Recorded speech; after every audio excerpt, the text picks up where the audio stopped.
Good morning, Reds. Good morning, everybody. Happy Sunday. Happy no Manchester United defeat and ruined weekend day. I'm joking. FA Cup weekend, obviously. Plenty to talk about. I want to ask one question right off the bat. Early doors. I can see something bubbling up already in the comment section, in the live comment section. So I've looked at the situation with Rasmus Hojlund right now. And I want to talk about that this morning because of what's happened after the game against Leicester.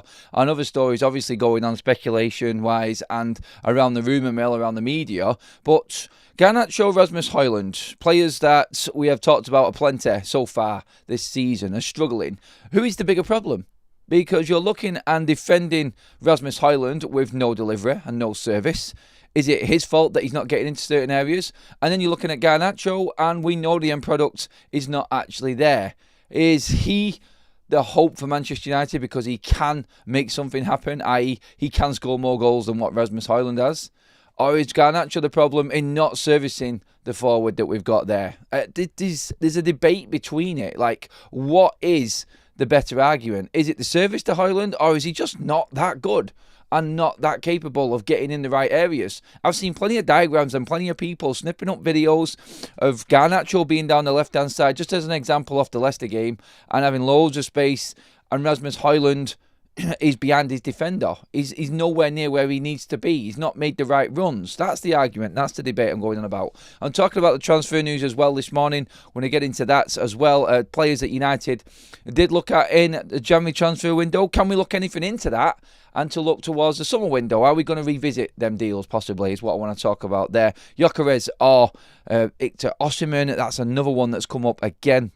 And are we going to sell Kobbie Mainoo for 100% profit? Is that something that you can actually see happening? Make sure you get into the comment section. If you're still asleep and just woke up on a Sunday morning, you're watching the show back, get your comments in below. Please give the video a like. Make sure you have subscribed to Forever United TV as well, everybody. Thank you for joining us on this on this morning show, Sunday morning, the 9th of February.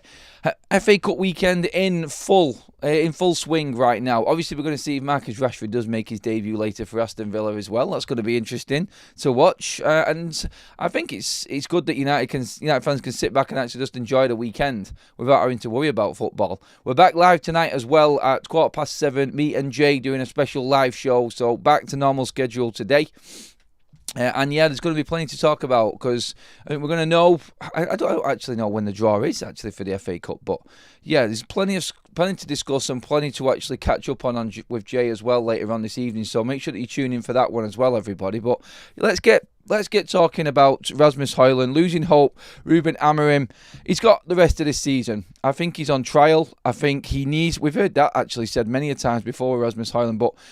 The reason I'm bringing him up this morning is you would have seen the stories yesterday and you'd have seen pictures. I think Samuel Luckhurst. So what happens at Manchester United is when the game finishes in the media section, that is, you either go back inside into the press box where the actual press conference room is for Manchester United, and you will speak to Ruben Amorim, obviously. Questions are asked there. Or you wait for the crowd to disperse and then you are ushered down along pitch side into the mix zone, which is right into the corner where the tunnel is. So you go through a stand and you're taken into the mix zone just there. Just through experience, that's I know what happens. So I seen a picture that was posted by Samuel Luckhurst and he was walking back from that mix zone because he spoke to Harry Maguire and interviewed Harry Maguire after the game. And then he's posted a picture of Manchester United, and I think a couple of other journalists have, because you have to walk right back across the pitch again to then get back into the press box. So they've gone down. This is about 30 minutes now gone plus after the final whistle. And he's taken a picture of a full-on training session. I'm sure you've all seen it, but in that training session were players that actually played in the game. And the club have confirmed it was a full training session after the game. A full training session. Ruben Amorim not waiting around to actually get his training time in. You would usually have a break and a rest day after a game day. But no, we didn't even get a night off. He had to play his training. But in that training session was Rasmus Hojlund. Now that tells you everything you need to know. I seen the stat that came up at half-time of Rasmus Hojlund. And it said he's had 6 touches and none of them have been in the opposition in the opposition box. Sorry, and I think that was, again, like, he's just not getting into the right areas. So when we're saying, and like I've argued it, but this is what I like to do on the show, like, I like to be balanced. So for people having a go at me saying one-sided, I'm clearly not. I like to work out both sides. So I did a Garnacho video last night. I don't know if you've watched it already. Please do go watch it back. It's a special video on what best fits Garnacho and the conversation between him and the manager, and Garnacho opening up for the first time, talking about his relationship with Ruben Amorim, what he told him to do at halftime before he came on in that Leicester game. Go watch that back after the show, because it leads into the start of this live show this morning, really. In that video, it was talking about what Garnacho did in that game and how Manchester United under Amorim, or what Amorim can do in particular to get the best out of Garnacho, and the freedom that he had in the Leicester game. But Rasmus Hojlund, on the other side of things, he criticised him and praised him at the same time in his post-match press conference, Ruben Amorim. I think what he's doing, he's calling out these players like Rasmus right now and saying, look, he needs to do this, he needs to do that. He's done it with Joshua Zirkzee. Remember in the first game against Ipswich? He needs to be in different areas. I just think there are players that are cottoning on, and there are players that are just falling. They are just falling away. I actually do feel like Rasmus Hojlund is one of them players now. He just doesn't seem to be in the right areas.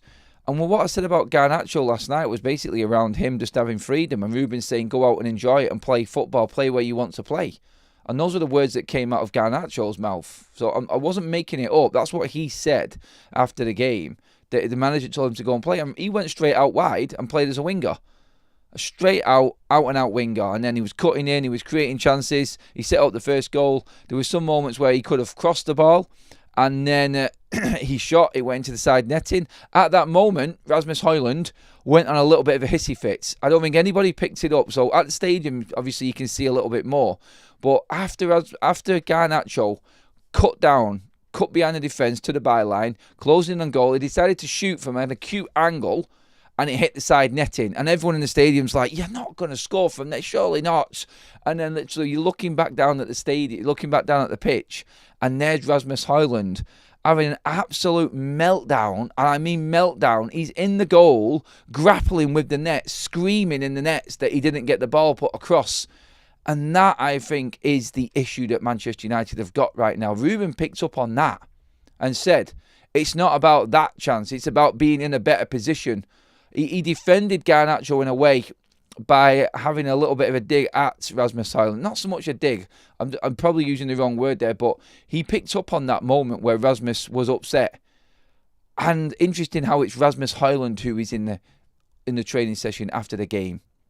So you've got Garnacho walking away, who changed the game in what he did, and then you've got Rasmus Hojlund in extra training who played 90 minutes. That tells a picture for me. And that's what I did last night with the Garnacho video. He became that player on Friday night that had a little bit more freedom and looked like the old Garnacho. Let's not forget, when we've needed him against Fulham, he wasn't there. When we needed him against Palace, he wasn't there. When we've needed him in tougher games, he's not been there, Garnacho. In the easier games, and his cup record this season speaks for itself. So what I put this in perspective, where he did do well, it is against poor opposition. And his record in the cup is exemplary. And I will throw Arsenal in there because he did it against Arsenal, one of the best teams in the league. So I want to balance it again. I'm not saying he's just doing it against crap teams, but in the Premier League, there is something wrong with Garnacho that doesn't work quite right. And this is why I wanted to bring last night's video into this one, because if Garnacho now has a little bit more freedom in games with what Ruben Amorim has told him, I think Ruben Amorim is saying, look, you go out there, play what you want to play, but just remember what I've told you and what I want you to do. Being a little bit more flexible with his system and his formation, basically. Go on, Garnacho, go and do that. It'll be interesting to see what happens in the next Premier League game. Can you do it at Spurs next Sunday is basically what I'm saying. So let's see on that. But why is it only Hojlund that's doing that extra training? Why is he doing more? I think Ruben's definitely got a problem with Rasmus Hojlund. I don't think he's got a problem personally. I think he likes him. I think he sees a player in there, but he's not grasping what is needed. And time is running out. And you can say that he's young. He has had a bad run at Manchester United. He has been unfortunate. He's had all of that. He came into the mess which was United's worst ever Premier League season last season and managed to score 16 goals. Credit to him. I want to make sure that I make that point. Rasmus Hojlund, I thought, had a good first season last season. For a kid coming in the age he was, to be thrust under the limelight like he was and say, you are now United's number 9, go out and do it with this crap behind you, who was giving him basically nothing. And you know what I mean by that. Feeding off scraps. He come into his second season now. He's struggling because new manager, the changeover, different systems, what's more expected of him in terms of goals against, second season syndrome. And there's a few things all piled in on one. But the reason why I'm talking about Rasmus Hojlund and losing hope is that I think he will actually be sent. He may be sent out on loan. He may be sold in the summer. I don't think he's got a future at Manchester United unless he grasps it in the next 3 months. I just look at it and the situation, and this is what I always bring down to the difference between Ineos and Ruben together compared to what Manchester United have had before. And this is why Kobbie Mainoo is going to come into the conversation in a moment. I'm going to come into the comments in a second as well. But just to round up on Rasmus Hojlund, it's like, yes, he needs more time. Yes, he deserves more time. It's 2 years in, he hasn't got better. Ruben Amorim is going to be into his second year this time next season. And can you actually see Rasmus Hojlund doing what's necessary? That's the question. And Ruben Amorim is the only manager, and again, like I said, this is why it's different with Ruben and Ineos in situ than when it was before, is that he understands the timescale of things. Ineos want this Mission 21, 150th anniversary, they make a big deal of it. There is no time for Ruben to get more out of these players, and that's the difference this time. Beforehand, you had Ten Hag talking about years and years and years down the line. Look, we're about to cut a massive chunk of our academy squad off. We're about to be brutal and ruthless with big decisions all the way down the United pyramid of players into our academy. There is no time, and Rasmus Hojlund needs to grip it now. Otherwise, I think he's in danger. Because even if he isn't sold in the summer, he's definitely not going to be a starter for Manchester United, because we will buy a striker in the summer. Even if it's not Gyökeres or Osimhen, even if it's a Delap, there's going to be someone better than Rasmus Hojlund who comes into Manchester United, and then the pressure is going to be on him. Can he act as a number two? Can he be a number two? A lot of us have actually said that he could be and needs to learn off a better striker. But what if Delap comes in and he's a younger player than what Rasmus Hojlund is, and he starts doing it? This is what you have to look at when you're looking at Rasmus Hojlund. And I think this is where Ruben Amorim is with him right now. He's trying and trying and trying to get more out of him. I just don't think, and I hope I'm wrong, I don't think he's going to get it. I don't see it in him. I don't see it in his temperament. He's getting frustrated. I don't understand his runs he's making. His link-up play is not good enough. You can say he's not getting the chances. He's not been given the ball. I understand all of that, but I just think there's a different striker out there that does this job better than him. And I think Ruben knows it as well. I think that's what he's trying to get into him right now. We're going to get into the comments section and see what you're all saying on this as well. I'm going to get right in there. Please give the video a like, everybody. We're well over 100 likes already. Please share the video as well. Make sure you have subscribed to Forever United TV as well to keep up to date with all your Manchester United news. Let's get in. By the way, we're going to be doing the paper round again on Football Talks right after this show. The link is in that live chat right there, everybody. If you haven't subscribed to that channel as well, our other channel, then please do so. We will be directing you straight across after this show finishes. Red Baron, laughing at Leeds losing. It's always a happy day. Leeds lost. Thank you, mate. Sean with a super chat. Thank you, Sean. Should do a temporary fix on Old Trafford for a few years and focus on the squad. Why are we building the Wembley of the North when we struggle to fund a left back? Will be the new Spurs with the new stadium. Well, in terms of the stadium, mate, it's going to be all down to investment. We're not going to be spending much money of it. There is going to be money that's brought in through investment into Manchester United, and I think this is the stage where we actually say to, when we look at this situation, we just say, look, we have to leave the businessmen to do businessmen things. Don't even think that we're going to be anywhere near it in the next 3 years, mate. I don't even think we would have started building it in the next 2 years. So let's see where we are as a team in 2 years. And then, obviously, you're hoping that that stadium build then and everything being put in place is going to have... It's going to look like it's going to have a decent football team playing on it. I think that's what you're getting to. All of the best, all the gear and no idea. It's a famous saying, isn't it? You've got all of the shiny sort of outside look, and then you go inside and it's like, nah, you can't polish a turd. There's so many references and different sayings you could use for Manchester United with that stadium. But I guess that's where you're going with it, Sean, anyway. Financially, yeah, well, we do need to look at fixing the squad as well, first of all. Like Mike with another super chat says, Hojlund can't hold the ball constantly on the floor or wrestling defenders. That has nothing to do with his services.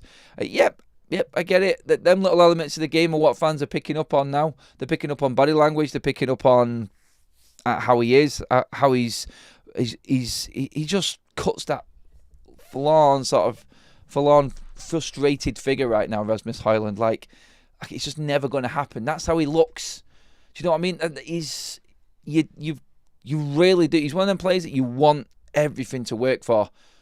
You know what I mean? He puts in a shift, he grafts, he runs. It just looks like he's got no direction. It looks like he's got no direction to what he's doing right now. I mean, there are elements that you can criticise probably Ruben on, where he just says that you've just gone press. If you were one man, you were going press. There needs to be more done with that, because United don't press as a team at all. And our pressing is absolutely horrendous still.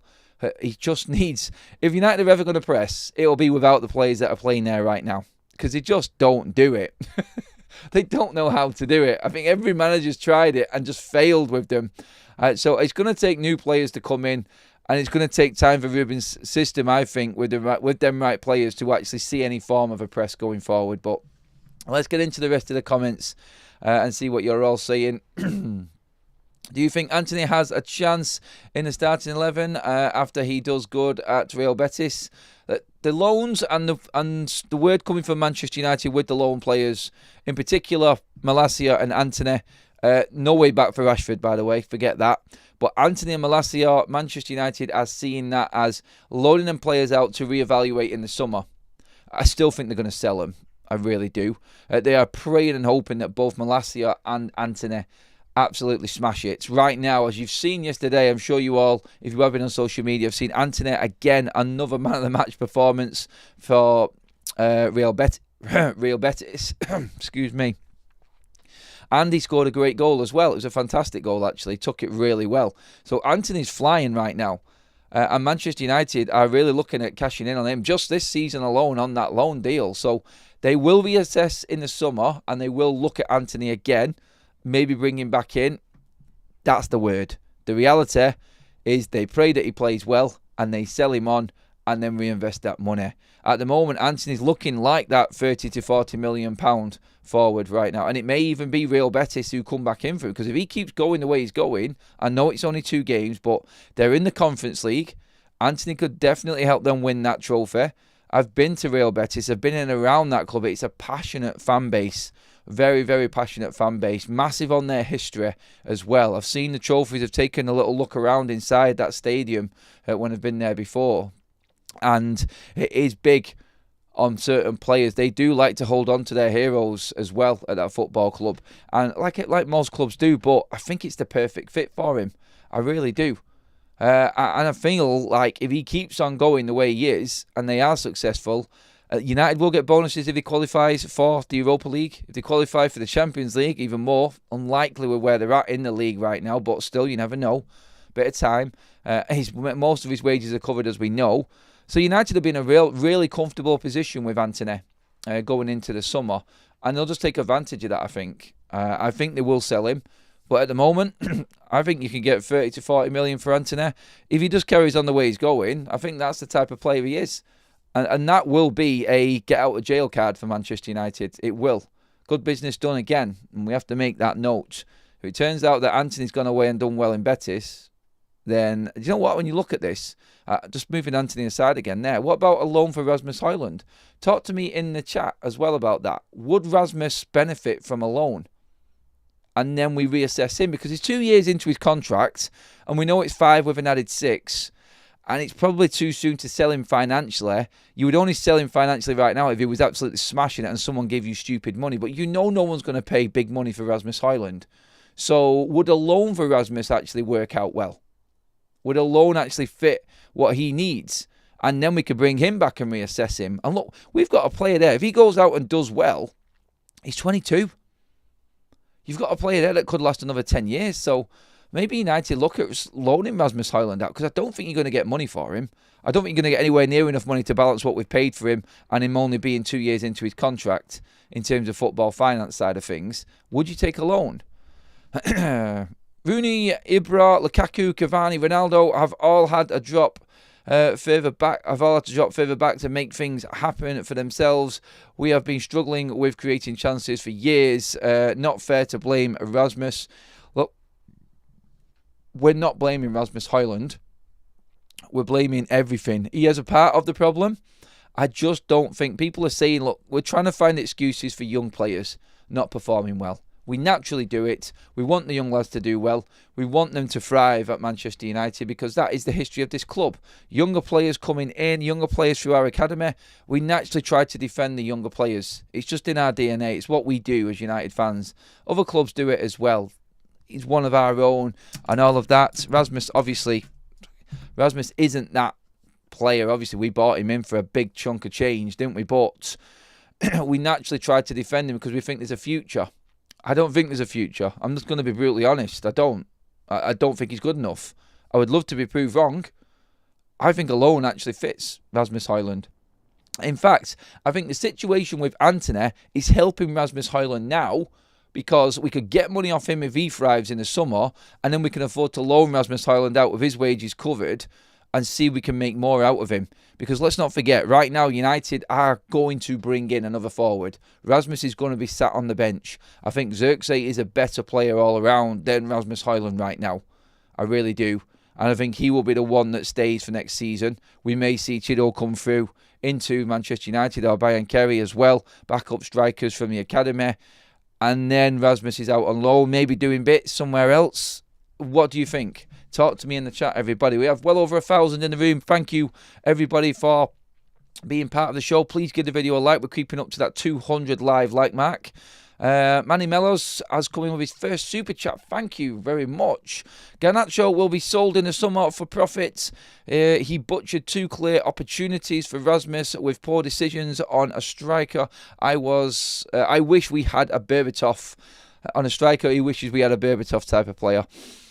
Oh, dreamland. That's what that is. Dreamland. A striker like Dimitar Berbatov at United right now. Oh, God, that's a good one. We have a poll running as well. Where is the problem? Hojlund, lack of service, formation. Hojlund 31%, lack of service 59%, formation 10%. It's quite mixed. It's quite mixed. But I do believe we are trying to defend something because we want it to succeed more than the reality of him being absolute quality. He hasn't ever really shown us pure quality, Rasmus Hojlund. I don't think anyway. I've said this before. I would love Rasmus Hojlund to absolutely smash every single opinion out the park, including my own. I've just not seen enough in that player. And like I said, I don't think we've got time. Loan him unless someone comes in with stupid money. I think it's the best thing for United right now because there is time in this man's future. Victor Gyökeres did nothing until he was about 23, 24, going into that deal going from Brighton to Bleeding Coventry, and then to Sporting. Let's look at that. It's like at the same age, where was Victor Gyökeres? Rasmus Hojlund is probably doing more than what Gyökeres was at this stage. And that's what I understand. And I think sometimes players develop late. Look at Solanke to Liverpool. Nothing. And then all of a sudden, bang, he's made it.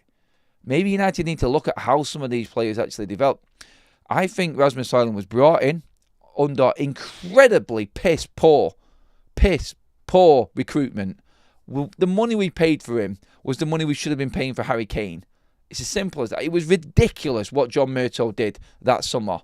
He absolutely destroyed Manchester United's hopes in the next couple of transfer windows with what he did in buying Onana, Mount and Hojlund for the money that he did. Wow, honestly. So Rasmus Hojlund right now, I feel, going somewhere else, he's still got time. So I don't want United to lose Rasmus Hojlund. I'm just talking about the situation of where we're at with him. I think a loan, and then he gets better, and United can still bring him back, and you might have another Gyökeres. Because the proof is there. Look, some players just are not in the right place at the right time. Going somewhere else like Antony actually proves that, you know what, there is a club for that player, and maybe there is something there to reboost the confidence. I think we need to revisit Rasmus Hojlund in another couple of years. I think he needs to be loaned out. It's as simple as that for me.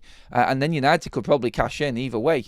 Get a good player coming back that you've already got on your books on cheap wages, or he does well and then we make more money for him. I just don't think he's going to earn his corn at Manchester United. And that, I feel, is the problem right now that we're facing with him. Excuse me, a little bit tongue twisted there.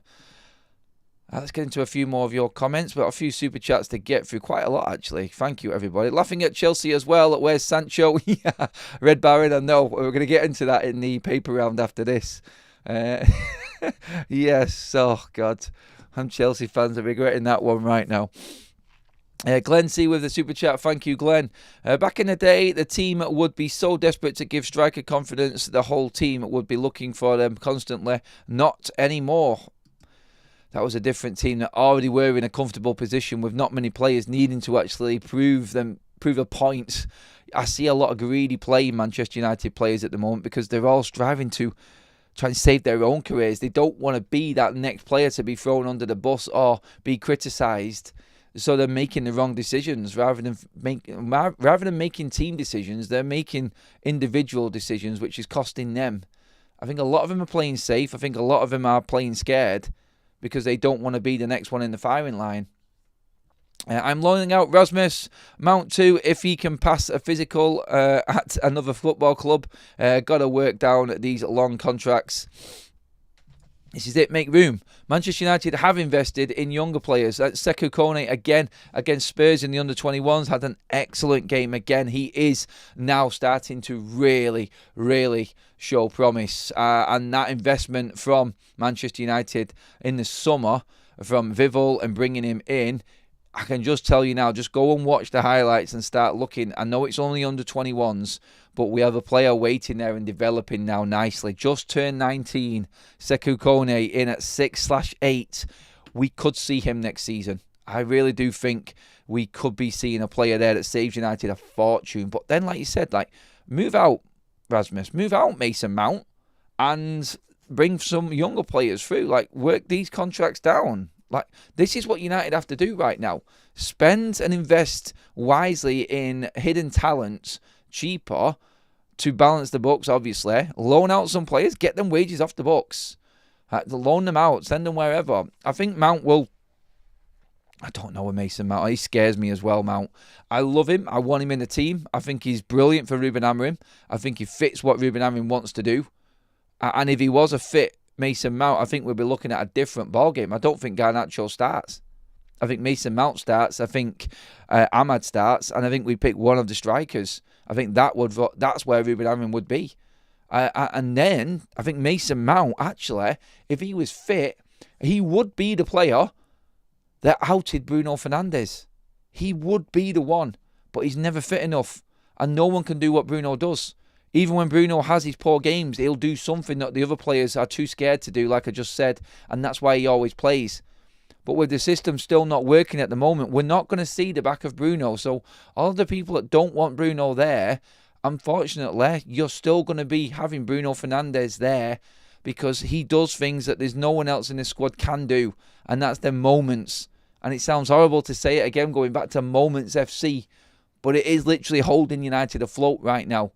In them one-off pinging, brilliant Hollywood balls that sometimes hit the mark, sometimes don't. But you just have to look at the moments. Like that drilled cross for Harry Maguire. No one's even picked up on the cross. I know it was offside, but that vision and that pinpoint perfection ball, I don't think there's many other players out there that do it. There's no one that would hit it that way. There's no one that would sort of, not so much caress the ball, but fizz the ball in that way like Bruno does. I just don't think anyone's brave enough in the team right now.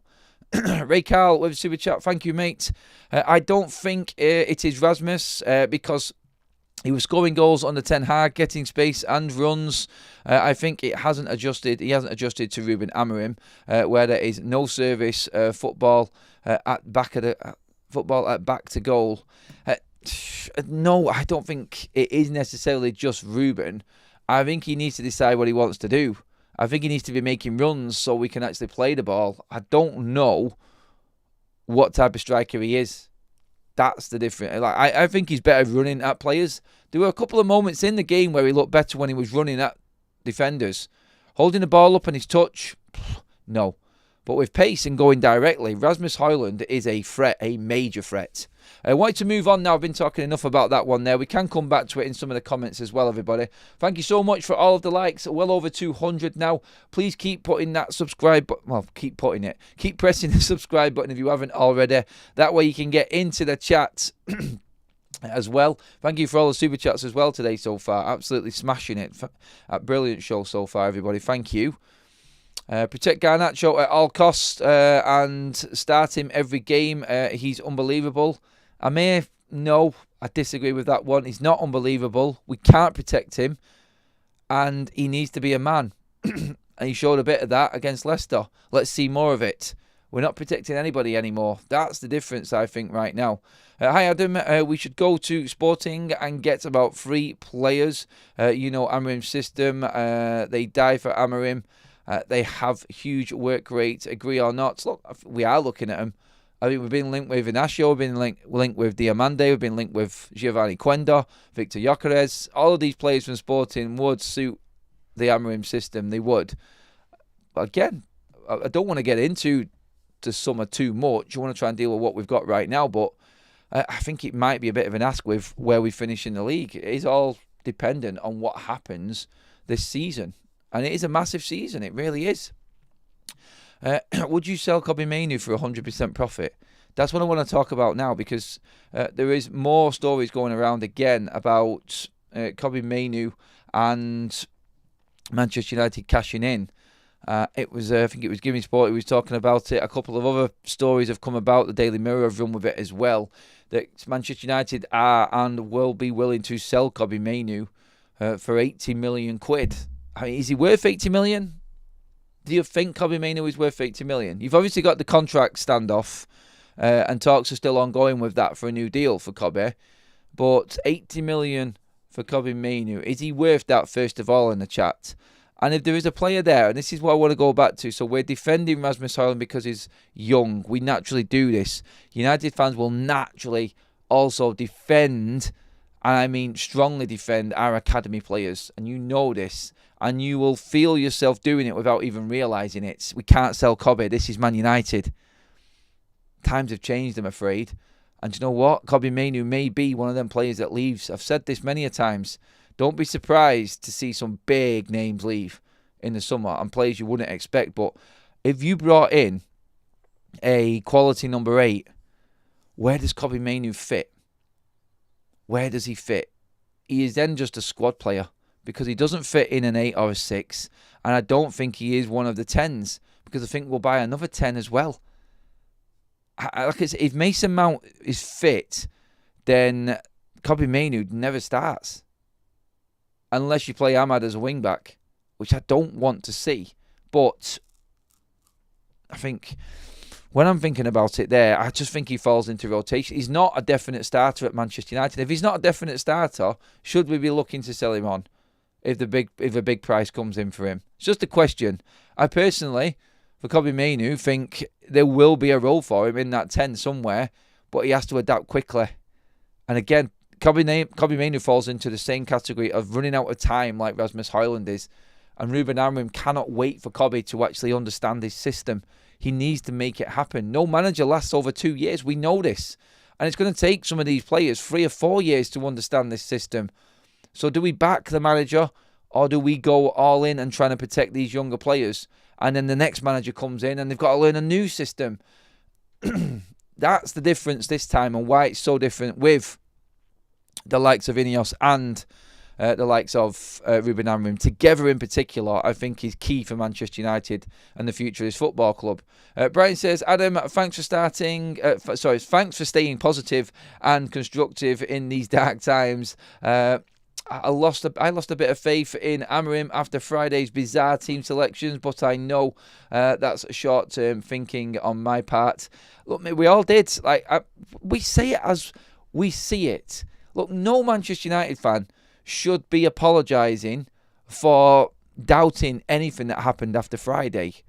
You are a Manchester United fan and you have every right to criticise Ruben Amorim or any one of them players. You should not be apologising days later because you reacted in that raw moment right after the game. We all do it. We're fans. That's our job. Yeah, you could say we're fickle. You could say we are overly opinionated and see it differently to how it really is behind the scenes and in the football clubs and within how everything runs day to day. But Manchester United fans, I feel right now, after what we've been witnessing, the waste of money, our money, that's been absolutely flushed down the toilet over the last decade, we have every right to criticise a decision that Ruben makes. And he knows it. He's acceptant of it as well. And this is why I love Ruben Amorim, because he knows that the fans are right. He knows what these fans are going through right now. And he does allude to it quite a lot. I mean, just for instance, when you look at Manchester United's form, you could spin it as a complete positive. Manchester United have won 6 of their last 8 games. So on paper, you're like, it's not that bad, is it? It's not that bad. I'll come back to the Kobbie Mainoo bit in a minute. I also want to get your comments on that, just so please get in there with them. But Manchester United's form, like since you could say we've lost 2 games in the last 9. We've drawn 1, won 6, and lost 2. The problem with Manchester United is the 2 defeats have been that bad that it completely overhauls all of the wins. And because we're not comfortably winning games, it makes it look even worse. So it's like the review system, isn't it? Nobody looks for a positive review when you go into book a holiday. You go on TripAdvisor, whatever it is, everybody's looking for the negatives.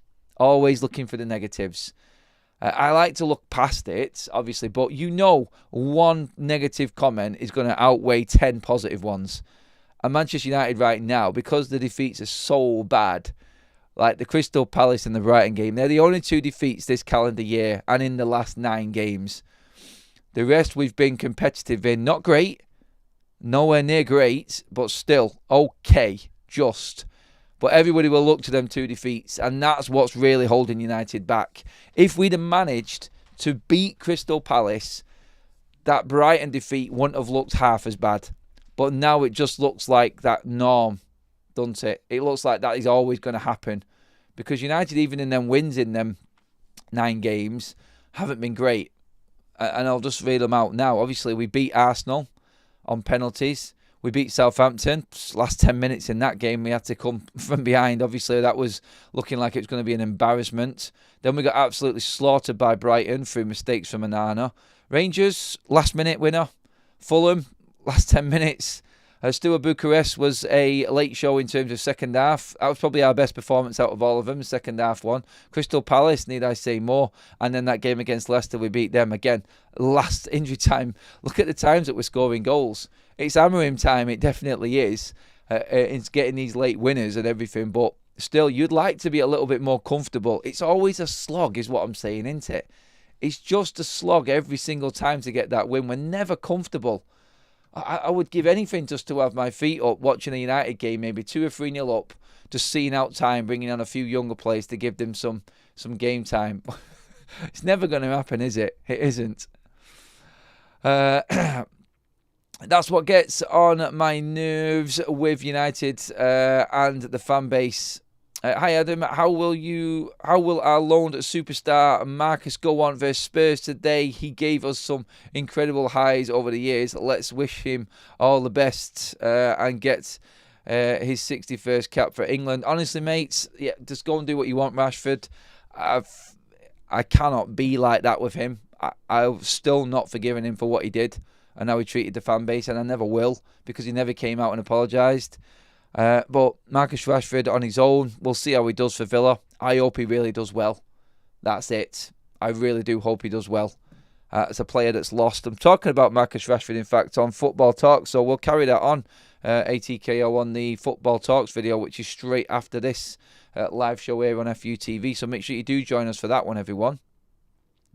Feel sorry for Ruben Amorim. Fergie was given time, so let's hope for a cup and roll on the summer. Yes, Babs, he does. Good to see you in the chat as well, Babs. I know you've been in there from the get-go this morning. So, yeah, I think he does need time. let's get to the Kobbie Mainoo situation. I wanted to talk about that. We have been playing rubbish football for years and years. The system is just something to blame, in my opinion.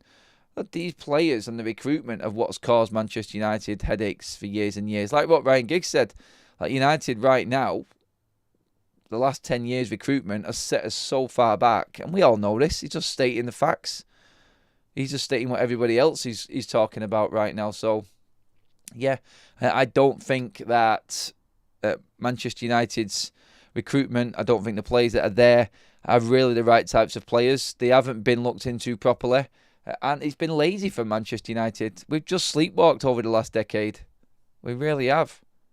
The issue is Man United systematically using players the wrong way. Hojlund is not a lone striker. He flourishes in a two-striker system. But again, poor recruitment. We shouldn't have bought Rasmus Hojlund. Everyone knows that it's going to be a single striker, even under Ten Hag. So why did we buy Rasmus Hojlund? Look, I said it the other day, and there is a point there from Ben that is right. I said Rasmus looked better when Xerxes was close next to him. When he had someone there with him, he could feed off that, pick up on second balls. They actually were effective together, the two of them. And I thought maybe that's something that we could look at, where we could adapt the system. Maybe Xerxes plays at 10 and Rasmus Hojlund plays at 9. And then in game, he can change his formation. We can go with a 2 up front at certain times in the games and tweak the system and the formation like we should be doing. I think there are ways that we can use this, and I think it's going to be interesting to see if Ruben Amorim actually does change things up when it comes to the playing personnel, because he doesn't like playing Xerxes and Hojlund together, does he? Yes, I am concerned about Mainoo and his poor performances, but he is just one of many at United. I don't think it's because players don't know how to press. It's because they don't want to. They don't want to, then they can't play, surely. If recruitment is such an issue, why do we think signing new players is a solution? Ineos haven't done well in their first window either. Ineos have done well in their first window. I don't understand why people think and want to use that as an excuse. Like, the players that we brought in were actually good players. Like, Agate's been a revelation. De Ligt's been our most consistent player. Mazraoui's been playing everywhere, but everybody was raving about him for what we did and what we've got. You're always getting a little bit better, and he's still only young. I think the players that United bought this summer, nobody's looking to sell in the summer. You've got an argument with Xerxes, but even he's starting to get better now. Out of all them players that Manchester United brought in the summer, are we looking to sell any of them? No. So it wasn't a bad window, I don't think. And recruitment is everything, because you need better players in. And better recruitment brings better players. So it is the solution. You have to be able to move on the other players as well, though, and that is also part of it. Mainoo is 19, a development player. Why are we thinking about selling him? I don't understand what's going on here. If he was 23 and didn't understand his role, then yes, but he's 19, still learning. I don't think we can say this anymore. I really don't think we can say just because he's 19. He's playing in the first team. He wants 200 grand a week wages. If you're going to act like a big boy, you're going to have to deal with the consequences of being the big boy. That's what we're saying right now. He is a first-team player for United. And that's the problem right now. Everybody's using the age. And yes, they can get better. But once again, I'll go back to it. Ruben's not got time for Kobbie Mainoo, Garnacho, Rasmus Hojlund, any of these players to develop and understand this. He's not got 2 years for them to come. So in 2 years, he'll be 21. Still not near what Mr Dacia Sandero said there in him being 23 and moving him on. Nowhere near it. Ruben's going to be nowhere near this team. He'll be gone. He'll be long gone by the time that Kobbie Mainoo gets to 23, if he's not learning the system and he's still a United player. Because the manager will be the one that gets the sack. And this is the difference again. And this is the only reason. I don't want any of these players to go. I want them all to succeed. I do, but I am realistic when I look at this and say that United haven't got the time to nurture these players through. That was that. But that pretty much is everything in today's show. That's flown by this morning. Please give the video a like on your way out, everybody. We're just creeping up to that 300 live like mark. We're going to be moving across now to Football Talks to do the paper round, everybody's favourite. So jump across there now. The link is in the chat, but also you will be directed across anyway. So I will see you over there in a minute. Thank you so much for all of the super chats and all the contributions. Thank you to all the mods and everybody helping out in the chat as well. I will see you all over on Football Talks in just a moment's time. Like the video, share the video. Make sure you have subscribed to Forever United TV. And I'll see you on Football Talks in just a moment.